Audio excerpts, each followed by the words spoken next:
স্বরাষ্ট্র উপদেষ্টা অবসরপ্রাপ্ত লেফটেন্যান্ট জেনারেল জাহাঙ্গীর আলম চৌধুরী জানিয়েছেন, দেশের আইনশৃঙ্খলা পরিস্থিতি রক্ষা ও ভোটের আগে স্থিতিশীলতা বজায় রাখতে সারা দেশে আজ থেকে শুরু হচ্ছে বিশেষ চিরুনি অভিযান।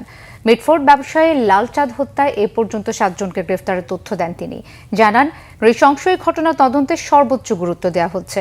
অপরাধের রাজনৈতিক পরিচয় থাকলেও ছাড় দেয়া হবে না বলেও হুঁশিয়ারি দেন স্বরাষ্ট্র উপদেষ্টা। জিয়াউল হক সবুজের রিপোর্ট।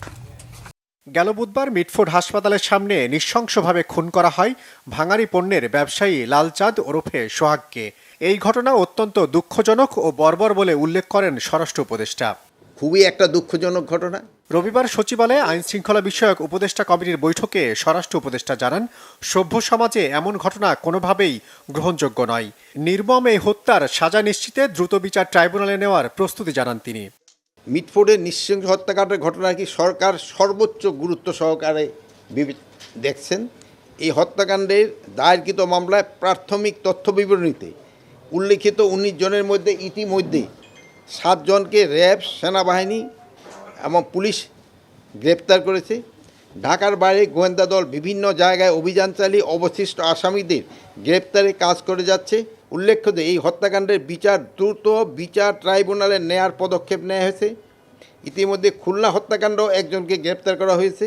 সরকার এই মর্মে বিশ্বাস করে অপরাধী যে দলেরই হোক না কেন, সে যে কোনো দলেরই হোক না কেন, কোনো রাজনৈতিক অথবা অন্য কোনো পরিচয়ে কাউকে ছাড় দেওয়া হচ্ছে না এবং ভবিষ্যতেও দেওয়া হবে না। এদিন বৈঠকে মব সৃষ্টি, চাঁদাবাজি, দখলবাজি ও অস্থিরতার বিরুদ্ধে ব্যবস্থা নেওয়ার বিষয়ে আলোচনা হয়। সিদ্ধান্ত হয় জাতীয় নির্বাচনের 2-3 মাস আগেই দেশের আইন শৃঙ্খলা পরিস্থিতি স্থিতিশীল করার। পরিস্থিতি বিবেচনায় সরকার যে কোনো সময় চিহ্নিত অপরাধী ও সন্ত্রাসীদের ধরতে বিশেষ বা চিরুনি অভিযান পরিচালনা করতে পারে। আমাদের প্রিপারেশনটা আমরা ডিসেম্বরের ভিতরে শেষ করতে চাচ্ছি। তারপরে ধরেন যে ইলেকশনের ডেট এটা এটা দিবে হলো ইলেকশন কমিশন, তারা এটা কবে ইলেকশন দেবে, তো একটা টেন্টেটিভ ডেট তো আপনাকে সবসময় বলা হয়েছে যে রোজার আগে হতে পারে, রোজার পরে হতে পারে। মিটফোর্ড সহ দেশের বিভিন্ন জায়গার অপরাধ তদন্তে আইন শৃঙ্খলা রক্ষাকারী বাহিনীর কোনো শিথিলতা ছিল কিনা তাও খতিয়ে দেখা হচ্ছে বলে জানান স্বরাষ্ট্র উপদেষ্টা।